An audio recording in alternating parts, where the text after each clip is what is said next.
Hello everyone, I am Anuj Sharma. Welcome to my channel ethical Sharma ji. तो आप लोगों के कई सारे क्वेश्चंस थे साइबर सिक्योरिटी या फिर एथिकल हैकिंग या फिर हैकिंग में डिवाइस को लेके कि सर हम कौन सा डिवाइस बाय करें, लैपटॉप करें या फिर डेस्कटॉप करें। अगर लैपटॉप करें तो उसकी क्या कॉन्फ़िगरेशन होनी चाहिए, कौन सी ब्रांड का करें, है ना। तो ऐसे बहुत सारे क्वेश्चंस का आंसर मैं इस वीडियो के ज़रिए दूंगा। तो एक अल्टीमेट गाइड होगी कोई भी जो शुरू कर रहा है, जिसको एक डिवाइस लेना है या फिर वो एक्सपीरियंस भी है पर उसको एक लैपटॉप लेना है, तो ये वीडियो आपको बहुत बेनिफिट करेगा। तो वीडियो पूरा एंड तक देखना। अगर पसंद आए तो उसको लाइक कर देना, नहीं पसंद आए तो उसको डिसलाइक कर देना, कोई बात नहीं। चैनल को सब्सक्राइब कर देना और बेल आइकन को प्रेस कर देना ऐसी वीडियोस की नोटिफिकेशन के लिए। तो चलिए शुरू करते हैं। तो सबसे पहला क्वेश्चन है कि क्या हमें एक लैपटॉप लेना चाहिए या फिर एक डेस्कटॉप लेना चाहिए। तो देखो, वैसे तो ये रिक्वायरमेंट पे डिपेंड करेगा आपकी और आपके नेचर पे भी डिपेंड करेगा। तो अगर आप एक ऐसे पर्सन हो जो कि ट्रैवल बहुत करता है, एक है ना, जैसे वर्केशन हो गया अब तो, वर्क फ्रॉम वेकेशन है ना। तो वर्क फ्रॉम होम के टाइम पे अगर आप वेकेशन पे जाते हो और आप ट्रैवल करते हो तो मेरे ख्याल से आपको लैपटॉप लेना चाहिए, जो कि most of the users laptop he prefer करते हैं। पर अगर आप एक ऐसे इंसान हो जो कि घर में रहना ज़्यादा पसंद करता है और डिवाइस कैरी आपको करना ही नहीं पड़ेगा कहीं, तो फिर आप डेस्कटॉप लो। कस्टमाइज डेस्कटॉप के बहुत अच्छे ऑप्शंस मिल जाते हैं। तो अगर आपको डेस्कटॉप लेना होगा तो आप मुझसे पूछ सकते हैं, ठीक है। वैसे मैं कॉन्फ़िगरेशन तो बता ही दूंगा वीडियो के एंड तक, ठीक है। तो मेरे अकॉर्डिंग, क्योंकि मैं थोड़ा बहुत कभी ट्रैवल भी करता हूँ, ट्रिप्स पे जाता हूँ दोस्तों के साथ घूमने, राइट। और कभी के बार जैसे एडिटिंग करनी है मुझे वीडियो की या फिर गेम खेलने हैं, तो मैं मोस्टली लैपटॉप कैरी करता हूँ, ठीक है। तो लैपटॉप मेरे पास कौन सा है उसको भी थोड़ी देर में बताऊंगा मैं आपको, ठीक है।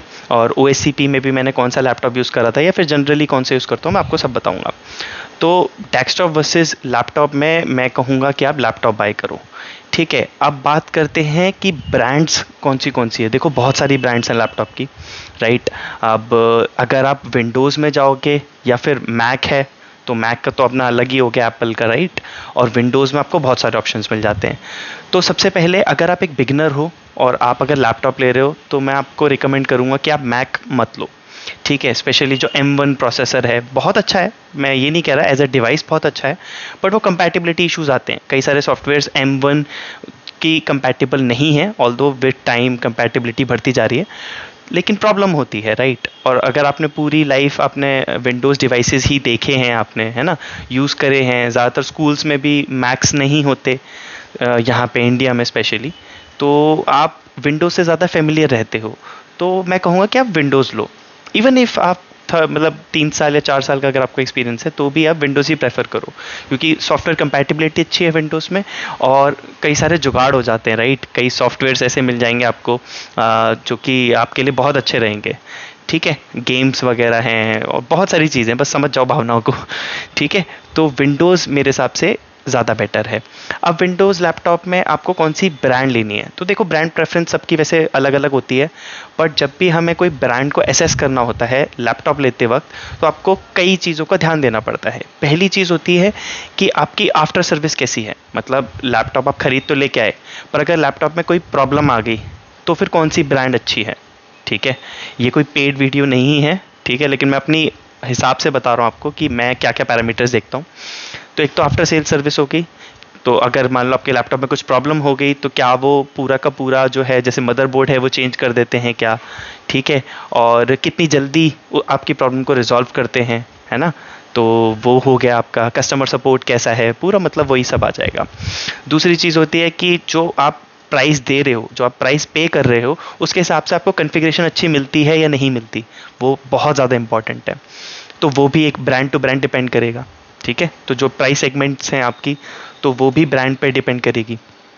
तो मेरे हिसाब से इन सारी चीज़ों को देखते हुए, मतलब 2 से 3 चीज़ों को देखते हुए, customer support, sale service, right, after sale service और कॉन्फ़िगरेशन को देखते हुए, जो मैं प्रेफर करता हूँ वो डेल करता हूँ और कई सालों से करता आया हूँ, तो मुझे कोई दिक्कत नहीं होती। आसूस भी बहुत अच्छी है, ठीक है, और उसके लैपटॉप्स भी बहुत चलते हैं, तो वो हो गई। HP का मुझे इतना खास नहीं लगता, अगेन मुझे HP से कोई वो नहीं है, बट मैंने HP का यूज़ नहीं करा क्योंकि यूज़र रिव्यूज़ इतने अच्छे नहीं हैं कंपेरेटिव टू डेल। और वो ये खाली मेरा ओपिनियन है ना, मैं किसी ब्रांड को वो नहीं कर रहा, ठीक है। तो एक तो हो गया, एक तो डेल हो गई, आसूस हो गई, और भी सारी ब्रांड्स हैं, आप देख सकते हो। लेनोवो के लैपटॉप्स आते हैं तो वो भी अच्छे होते हैं लैपटॉप और काफ़ी रोबस्ट होते हैं, ठीक है, ड्यूरेबल बहुत होते हैं, तो ब्रांड चूज़ कर लो। अब बात करते हैं कॉन्फ़िगरेशन की। तो देखो कॉन्फ़िगरेशन ना स्पेसिफिकली साइबर सिक्योरिटी में मैटर करती है रैम सबसे ज़्यादा, पहला पैरामीटर। तो रैम एटलीस्ट 16 GB होना तो मतलब बहुत ज़्यादा ज़रूरी है। उसका मैं आपको रीज़न बता देता हूँ कि 16 GB रैम अगर आपके पास नहीं है, वैसे तो ऑल्दो अब फ़ोन में भी 16 GB आने लगी है, तो 16 GB होना चाहिए। क्यों होना चाहिए? क्योंकि आप ना एक होस्ट मशीन होती है साइबर सिक्योरिटी मोस्टली, और आप मल्टीपल वर्चुअल मशीन्स रखते हो, चाहे आप VMware से रखो, चाहे आप वर्चुअल ओरेकल बॉक्स से रखो, ठीक है। तो वर्चुअल मशीन आपको चलानी है मल्टीपल और स्मूथली चलानी है, और स्पेशली OSCP जैसे एग्ज़ाम में अगर आप दे रहे हो तो उसमें आपका होस्ट मशीन है और वर्चुअल मशीन चल रही है, होस्ट मशीन पे आपका कैमरा फीड चल रही है, और कई बार आपको मल्टीपल वर्चुअल मशीन भी रन करनी पड़ती है, तो उसके लिए रैम ज़्यादा होना बहुत ज़रूरी है। तो 16 GB रैम इज़ रिकमेंडेड, ठीक है। अब बात करते हैं स्टोरेज की। तो स्टोरेज की मेक श्योर अब SSD यूज़ करो, ठीक है, सॉलिड स्टेट ड्राइव्स। जो नॉर्मल हार्ड ड्राइव होती हैं, जो SSD नहीं होती, वो बहुत ज़्यादा स्लो होती हैं। उनका रेंडरिंग प्रोसेस, कॉपिंग स्पीड और एप्लीकेशन कितनी जल्दी, उसका जो बूट टाइम है वो कितना फास्ट है, वो डिपेंड करता है SSD पे। तो SSD बहुत सही होती है। मेरे लैपटॉप में हार्ड ड्राइव थी नॉर्मल, SSD नहीं थी, तो मैंने हार्ड ड्राइव निकाल के खुद से ही यूट्यूब पे वीडियो देख के और सॉलिड स्टेट ड्राइव ली थी सैमसंग की EVO करके, और वो मैंने उसमें डाल दी थी लैपटॉप में अपने। तो सॉलिड स्टेट ड्राइव जब से डाली है तब से ज़मीन आसमान का फ़र्क है, इट वर्क्स लाइक न्यू, ठीक है। तो सॉलिड स्टेट ड्राइव हो 512 GB की या फिर 1 TB की, तो मैंने 1 TB की लगाई थी। बट आप जब लैपटॉप बाय कर रहे हो, अगर आपके बजट में इश्यूज़ हैं तो आप 512 GB की भी ले सकते हो या फिर 1 TB की। तो ये हो गया आपका स्टोरेज। अब बात करते हैं प्रोसेसर की। तो देखो प्रोसेसर की, अगर आप इंटेल का प्रोसेसर ले रहे हो तो i5 या i7 लो, क्योंकि नंबर ऑफ कोर्स ना मैटर करते हैं जब आप मल्टीटास्किंग करते हो, और साइबर सिक्योरिटी में बहुत ज़्यादा आप मल्टीटास्किंग करोगे, क्योंकि अगेन होस्ट मशीन पे वर्चुअल मशीन रन कर रही होगी आपकी, तो आप दो चीज़ें तो यही चल रही हैं, फिर वर्चुअल मशीन में आपका अलग ऑपरेशन चल रहे होंगे, बहुत सारे टर्मिनल विंडो होगी, बहुत सारे ब्राउज़र खुले होंगे, है ना, ब्राउज़र विंडोज़ खुली होंगी, ब्राउज़र टैब्स खुले होंगे, और होस्ट मशीन पे भी आपकी काफ़ी सारी चीज़ें खुली हो सकती हैं। तो मल्टीपल कोर्स उस मामले में बहुत अच्छा रहता है। तो मैं रिकमेंड करूँगा i5 या फिर i7, ठीक है। मेरा क्या है मैं भी बताऊंगा, मेरे लैपटॉप की कॉन्फ़िगरेशन।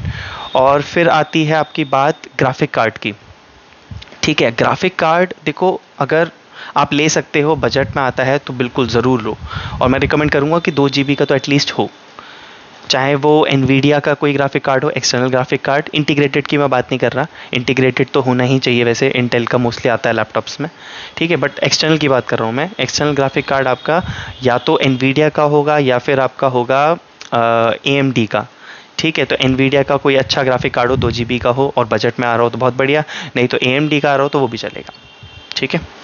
तो एक्सटर्नल ग्राफिक कार्ड होना चाहिए, ठीक है। तो थोड़ा सा रिकैप दे देता हूँ। आप सबसे पहले ब्रांड अपनी चूज़ करो अपने अकॉर्डिंग, ये नहीं कि मैं डेल कह रहा हूँ या आसूस कह रहा हूँ या लेनोवो कह रहा हूँ तो आप वो लो। आप अपने अकॉर्डिंग ब्रांड चूज़ करो। कैसे चूज़ करना है मैंने आपको पैरामीटर बता दिए। फिर आप ये देखो कि OS कौन सा होना चाहिए, विंडोज़ होना चाहिए फिर मैक होना चाहिए। अगर बिगनर हो या कम एक्सपीरियंस है तो आप विंडोज़ प्रेफर करो, ठीक है। फिर विंडोज़ में ये सारी आपकी हो गई कि रैम हो गया आपके 16 GB, आपका सॉलिड स्टेट ड्राइव होना चाहिए 512 GB या फिर 1 TB, या फिर उसके बाद आपका आता है ग्राफिक कार्ड। ग्राफिक कार्ड आपका होना चाहिए एटलीस्ट 2 GB, अगर बजट में आता हो तो i5 या i7 होना चाहिए, या फिर कोई भी AMD का हो तो लेटेस्ट प्रोसेसर होना चाहिए, ठीक है। तो ये आपकी हो गई लैपटॉप गाइड। अब बात करते हैं कि OSCP में मेरे पास कौन सा डिवाइस था। तो देखो आप ये देख सकते हो, ये एक डेल मशीन है और ये है अराउंड 6 ईयर्स पुराना, ठीक है। ये वाला लैपटॉप बहुत पुराना है बट इसने मेरा बहुत अच्छा साथ दिया है। ये है मॉडल डेल 5559 और आप चेकआउट कर सकते हो। इसकी कॉन्फ़िगरेशन भी यही थी जो मैंने आपको बताया, 16 GB रैम थी, i7 का प्रोसेसर था, और इसमें मैंने एक्सटर्नल हार्ड ड्राइव मतलब एक्सटर्नल SSD लगा दी थी, ठीक है, अलग से लगा दी थी SSD इसमें, बिल्ट इन जो हार्ड ड्राइव आती थी तो उसकी जगह मैंने SSD लगा दी 1 TB की सैमसंग की EVO। और इसमें क्या है कि इसके पार्ट्स, इसकी बैटरी भी ख़राब हो गई थी लकी था मैं कि एग्ज़ाम में ख़राब नहीं हुई, उसके बाद ख़राब हुई, तो फिर मैंने बैटरी परचेज़ करी। तो बैटरी बहुत अच्छे से डेल के पार्ट्स मिल जाते हैं। तो ये डेल 5559 का लैपटॉप है। OSCP में मेक श्योर अगर आप, क्योंकि आप साइबर सिक्योरिटी में और अगर आपको OSCP एग्ज़ाम देना है तो इतनी तो हो एटलीस्ट, क्योंकि एक टाइम पे ये जो मेरा लैपटॉप है ये एकदम रोने लग गया था। इसकी 96% यूटिलाइजेशन चला गया था CPU का, क्योंकि है भी ओल्ड ठीक है, और इसमें बहुत सारी चीज़ें चल रही थी, 3-3 वर्चुअल मशीन चला रखी थी मैंने। वो एक ऐसी मशीन फंस गई थी जिसमें मुझे चलानी पड़ी। तो ये बहुत सारी चीज़ें ऐसी हो जाती हैं। तो मेक श्योर कि आप एक अच्छे सिस्टम लो। मोस्टली जो गेमिंग सिस्टम होते हैं ना, जो गेमिंग के लैपटॉप होते हैं, वो काफ़ी काम कर जाते हैं साइबर सिक्योरिटी में, क्योंकि जो उनकी कॉन्फ़िगरेशन होती है वो बहुत अच्छी होती है। उसमें आपको एक्सटर्नल ग्राफिक कार्ड भी मिल जाएगा, राइट, और आपको बहुत सारी चीज़ें मिल जाती हैं, फास्ट प्रोसेसर मिल जाते हैं, रैम ज़्यादा होती ही है गेम चलाने के लिए, हैवी गेम को रेंडर करने के लिए। तो अगर आप ले रहे हो तो कोई भी गेमिंग लैपटॉप ले सकते हो, ठीक है। जैसे अगेन आसूस के बहुत अच्छे डिवाइसेस आते हैं, तो आप वो देख सकते हो। डेल के भी आते हैं गेमिंग वाले डिवाइस, तो आप वो देख सकते हो, ठीक है। बाकी लैपटॉप एक ऐसी चीज़ है जो आप हर साल तो बदलोगे नहीं।